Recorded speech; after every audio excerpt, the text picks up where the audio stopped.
to different programs for those same things as well.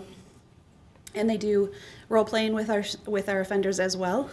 It's been a challenge throughout because it's not a comfortable thing for all of us. However, it's been beneficial for the offenders who have been involved in that. And then the thing I'm going to talk to you today is the effective response to behaviors. So we have the evidence-based supervision, which we have moved to. But if we then take that and use an effective response to non-compliant behaviors, which we must address. We can't just ignore non-compliant behaviors, whether they're criminal or not. We can't just ignore them. But if we put those two things together, we really can reduce recidivism. The principles, I'll read this to you because maybe not everybody can read it in the back, says, I do wonder how much of what I think and what I do are because I've always done it that way, rather than because it's the best way we currently know. And so in the past, we did a lot of the same things over and over and over again because that's what we knew. We now know better, and so we're doing things differently.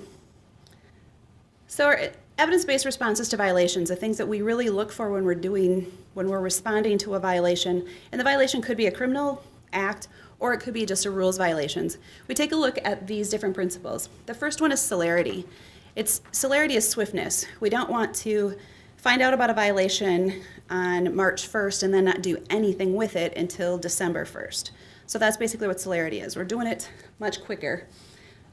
We try to do it, respond to the violation same day as we find out about it, but that doesn't always happen depending upon what the violation is and if there's more investigation that needs to go on, but we do try to do it as quick as possible.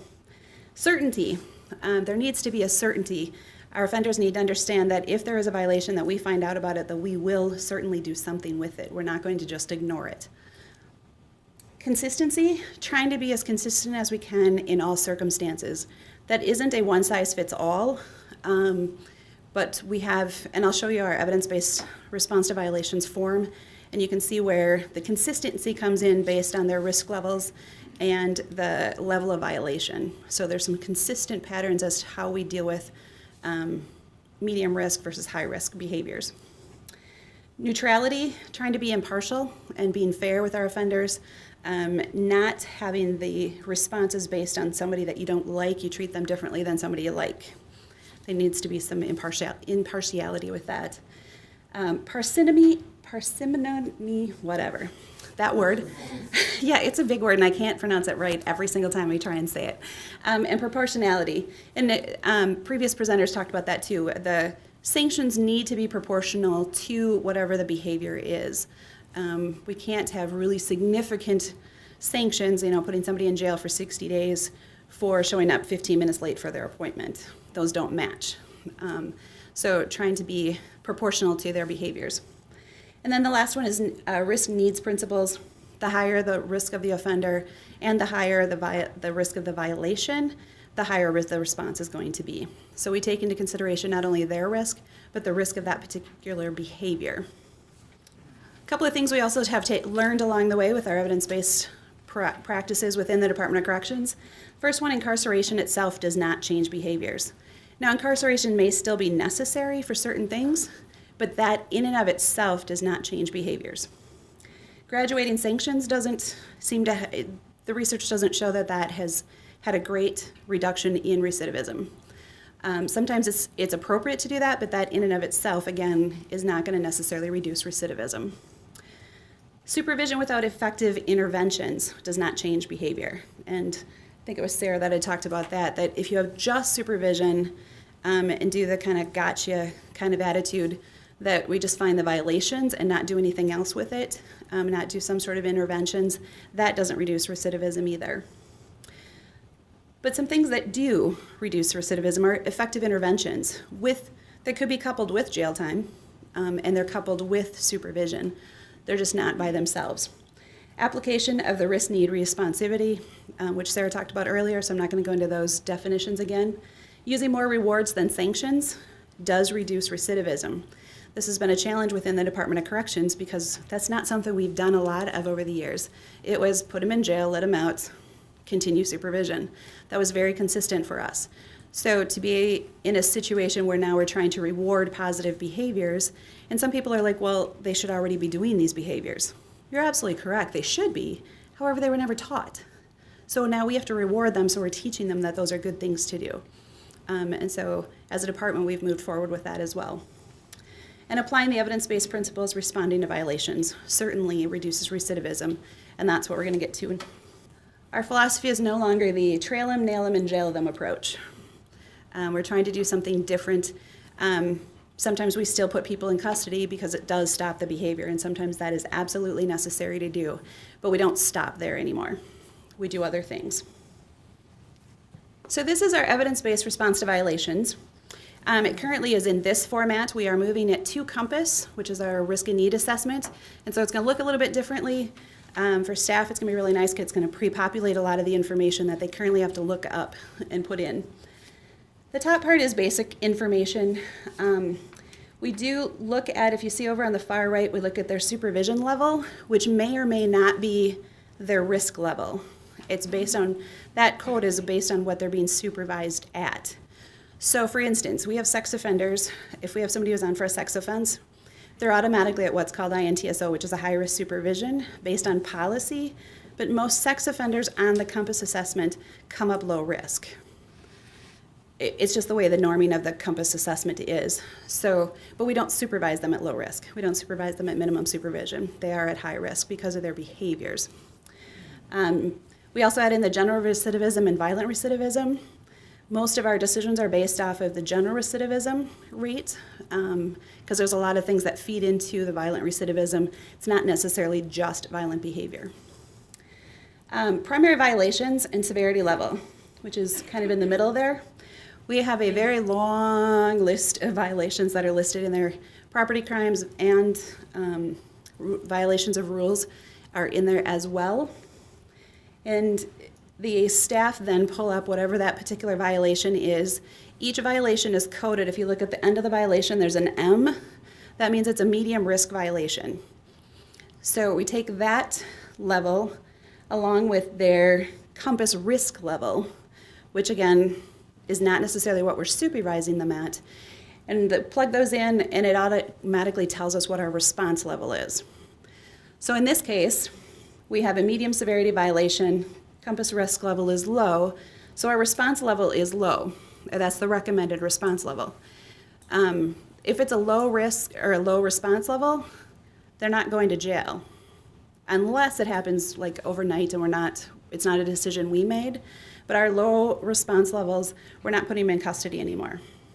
So for instance, if we have somebody who's a low-risk offender, has a drinking violation, which is a low violation for us, they're not going into custody anymore. In the past, somebody had a drinking violation, they were going to jail, and then we dealt with them after they got out of jail. We're just not doing that anymore. We're dealing with it more in a treatment response or some sort of other intervention response. They may not need treatment. It may be somebody who was just out drinking, found themselves in trouble for whatever reason. It wasn't anything major. The staff may choose just to do homework with them instead of treatment because they may not be at the level where they need that additional piece. And so they'll just do some homework based on decision making. We also have mitigating and aggravating factors as well. So if, for instance, if somebody is a high-risk offender, or a very high-risk, let's use them, a very high-risk offender, they have a high violation, which is something significant. So resisting obstructing an officer is a high violation. The response level is very high. However, their violation could have just been lying to law enforcement. Not that that's okay, but it wasn't an assaultive violation. It's, they lied to the officer, then later they apologized and they corrected it. That's not somebody who needs to be revoked because very high response would be a revocation. So we'd use a mitigating factor to bring it down to do something different other than revocation based on the totality of the circumstances. We can also do the same thing for aggravating. So if you have somebody who's, in this case, it's low across the board, it might be a significant violation, or they've had so many violations in the last few months that we might look at revocation, which is a very high response. So despite the fact we have the tool, it tells us what to do, we still can use our professional judgment and get approvals to do other things. Our staff have become really creative at other options. So when this first came out, a lot of people were like, well, we have to figure out a way to revoke people, like use the tools, manipulate it to revoke. And the exact opposite has happened. Our staff have become much more creative, and they're like, no, we don't need to revoke, let's try this. Or let's try this ATR now and later on we can do this one. Or, you know, they've been doing pretty well. This is a little unusual for them. Can I just let them out and do homework with them? Can I structure their time that way? And so it's been really exciting to see where the staff have taken this with working with our offenders in a very different way, but a much more successful way, because they're doing the cognitive behavioral therapy stuff, which has been proven time and time again to reduce recidivism. And they're trying to do the best for the offender, but also their family. You know, when you put somebody in jail, that takes them away from their kids, takes them away from their job. They may lose their job. Now who's going to pay for the rent? All of those kinds of things. So they're really trying to do those things as well. So after the accountability response is determined, whatever that happens to be, there's also an intervention response, which is consistent at the same level as the accountability response. So if the accountability response is high, the intervention response is also high. And basically what that means is the amount of time that is spent on a dosage program. So if you have a high response with somebody, you have high intensity homework, you're going to be spending like 45 minutes with them on that particular homework. If it's a low intensity response, it's about 15 minutes of homework with them. So it depends on the level of response that we need to do. We base that response not only on the accountability, so the level, but we're basing it on their criminogenic needs that were determined in their case plan, which is the first green box to the left there. So whatever their driver is, what that primary criminogenic need is that has been driving their criminal behaviors or driving this particular violation, that's what we focus on with that particular homework. And if there's multiple violations, we can do multiple homeworks on different criminogenic needs. And then there's also external dosage. We use that when we were referring them to a treatment facility like Arbor Place, or we're referring them to MRT, because that's also cognitive behavioral. If we refer them to some other alternative to revocation programming of our own within the Department of Corrections, we list that on the external. Part of those things that we add to those is for data purposes. So we know where we're referring our people that are, and making sure that our risk levels are matching those things. And then depending upon what happens with the violation, the agents then also update the case plan and review that with the offender as well. So that's basically our EBRV. We call it the EBRV, evidence-based response to violations. It's had a huge impact on how we respond to our violations. It makes it easier, I think, for most people because you have kind of a plan, you have a framework to use, and not just throwing darts at the wall saying, well, today I think it's that, or tomorrow I think it's that. So it gives us a little bit more consistency. And it's evidence-based practices, which is really where we wanted to lead. So, thank you. I wanted to mention also, slip in here, that the county has established with our integrated treatment specialist a MRT program. Just something I read about a few years ago, but now we actually have programs going for men and for women. And the whole idea of the MRT program is the cognitive intervention, trying to get people to change the way they think. It's one of those promising programs. But as I had said before, one of our other evidence-based programs that we have is our treatment court. And that started a number of years ago as diversion court. We changed the name to treatment court for a couple of reasons. One is that hopefully someday we will have a true diversion court, but we just don't have the resources right now. And the other is it really is about treatment.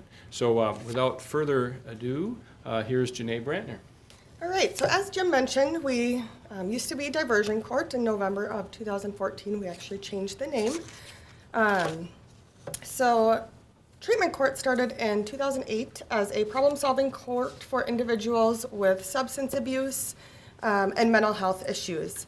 So out of the 71 problem-solving courts in Wisconsin, we are actually the only one listed as a co-occurring disorder court, meaning that we really focus on the substance abuse and mental health.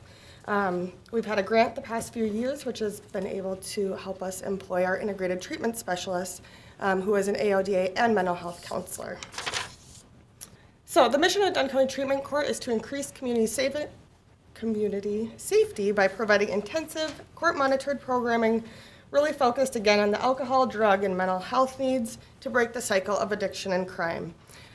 Really breaking this all down, we're trying to hold people accountable, focus on changing their thinking, reducing harm to both the individual and the community, and really just providing a better citizen, better employee, better tenants in the community. So, using the National Association of Drug Court Professionals and the Wisconsin Association of Treatment Court Professionals, we've got standards and models that we run our treatment court by.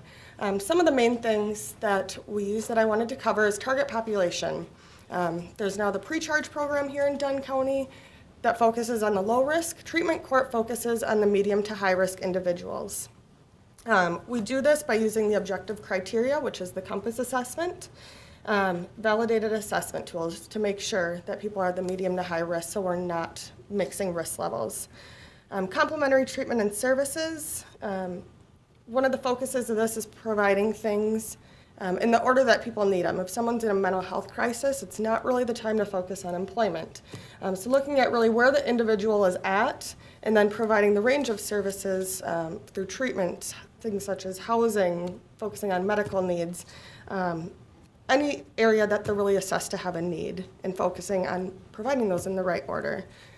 You've heard this quite a few times today, incentives to sanctions, that 4-to-1 ratio is what we're really focusing on. We always say if someone can be sanctioned for something, in the beginning you really want to incentivize that. Showing up for things such as meetings, is a big deal. Some people haven't done that in a long time.